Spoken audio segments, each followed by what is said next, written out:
Peace.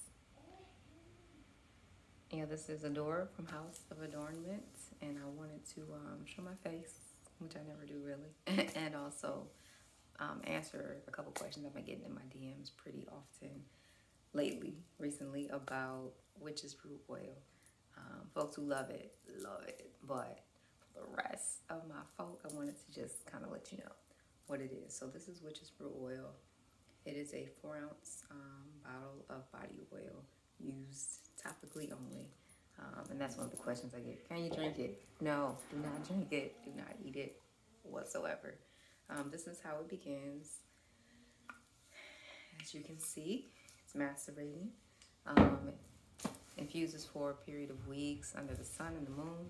And then I bottle it and add to it essential oils that are beneficial for their aromatherapeutic properties, as well as topically to the skin as an organism, and the mind, and bring in just that calm energy that we all could use a little bit of, especially these days. But Witch's Brew Oil is as magical as the name suggests. It contains 3 herbs, one of which are my absolute favorite herb, and I pretty much put it in every skincare product and application I can possibly think of, and organic carrier oils, which are known for their toning and nourishing, glowing properties, and of course the essential oils.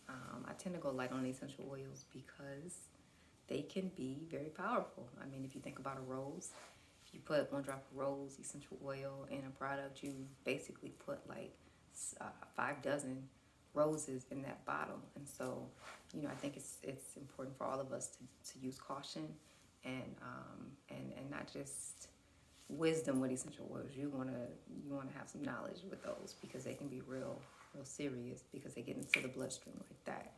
And so you want to make sure you know what you're doing. So there are essential oils in there, and that is one of the main reasons I do not recommend this oil for children, because the essential oils are the real deal. We're talking about Palo Santo and frankincense, among others, okay?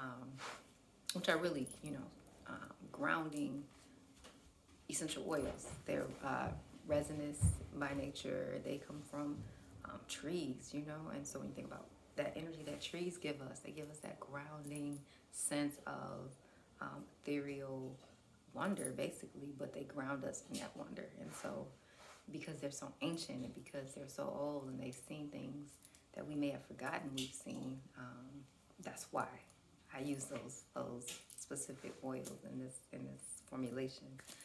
But one of the main herbs is calendula. Calendula is bae, right? People still say bae.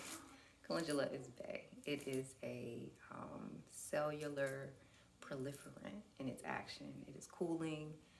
So if you have inflammatory conditions, because it is also anti-inflammatory, rashes, burning, itching, things of that nature on the skin, calendula is going to come in and bring that cooling ease and that anti-inflammatory, those anti-inflammatory properties. So for that, I would say like eczema, psoriasis-like conditions, calendula is a friend, okay? Secondly is mugwort. Mugwort is grown in the wild all by itself. So it's a very hardy plant, very sturdy in its nature, and very grounding. But mugwort brings us the ability to see and perceive and to hear and to experience that which is often so separate from us, because we're so in this physical body. So mugwort is like the seer plant, and it gives us that sight. It gives us our sight back, really, because that sight is our true sight. And so it's an awakening plant. Ironically, it assists us with rest. So a lot of times you'll see mugwort in dream pillows, and that's one of the first ways I ever used mugwort, was in making dream pillows. But in this formulation, it brings that same restful, peaceful energy, along with that inward ancestral perception. So I recommend using it before bed, because it assists with lucid dreaming, it assists with rest and sleeping, but it also assists with that perception, that awakening, and that heightened awareness.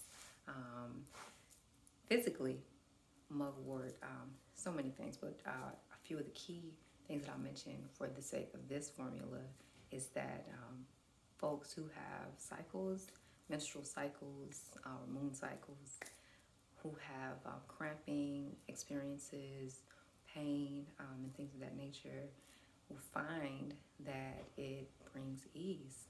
Mugwort is very much about action and movement and flow energetically, and so when you apply it to that womb space, when there's pain and discomfort and cramping, it helps to move the energy. So when there's blocked energy, there is that tightened sense of discomfort, but when you move the energy and open it up, then you get that flow and you get that ease and that sense of peace. And so definitely for rest, for ease, for comfort, for being able to sleep, for being able to work with your ancestral magic, all of those things, I recommend Witches Brew Oil. Of course, it is a body oil, so you have calendula bringing that beautiful anti-inflammatory, sticky, juicy, resinous nature to the skin so that we can be sticky and juicy, right, in our topical nature. And then you have mugwort, which brings that element of flow and that element of energetic movement. The third key herb is St. John's wort, and St. John's wort is or St. John's wort, as many call it, is a plant that nourishes the nervous system. So if there is nerve pain, neuropathy type symptoms, tingling, numbness, things of that nature, I won't say that this is a cure-all, but it definitely brings that ease and that food to the nervous system. So it's very healing and regenerative and restorative to the nervous system. The fatty oils are going to be very healing for the nervous system. So it's important to know that when you apply something to your skin, it's getting into your bloodstream and it's affecting your nervous system. In this case, Witches Brew Oil is food for the nervous system. It's medicine for the nervous system. And so it's very beneficial for anxiety type symptoms or experiences. It's going to bring that ease and flow not only to cramps and in the womb space, but also in an emotional way. It helps us tap into that ease and flow in just our life, basically. And so it's a very beautiful oil. I don't recommend it for use on the face because it is so infused with essential oils, and you don't want to be putting, many essential oils on your face, especially some of the ones in Witches Brew Oil.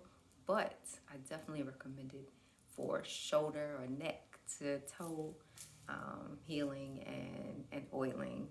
And also make sure you oil while your skin is damp, because that's when you're locking in moisture. Because it's important to know that oil itself, though it does protect the lipid barrier of the skin, which keeps all the bad stuff out and all the good stuff in, and keeps the bacteria in a balanced state, it's not moisturizing in its nature. So those are some of the things about Witches Brew Oil. Hopefully I answered questions that were on everyone's mind. This is it, 4-ounce bottle. It's on the website. Yeah, that's it. Peace.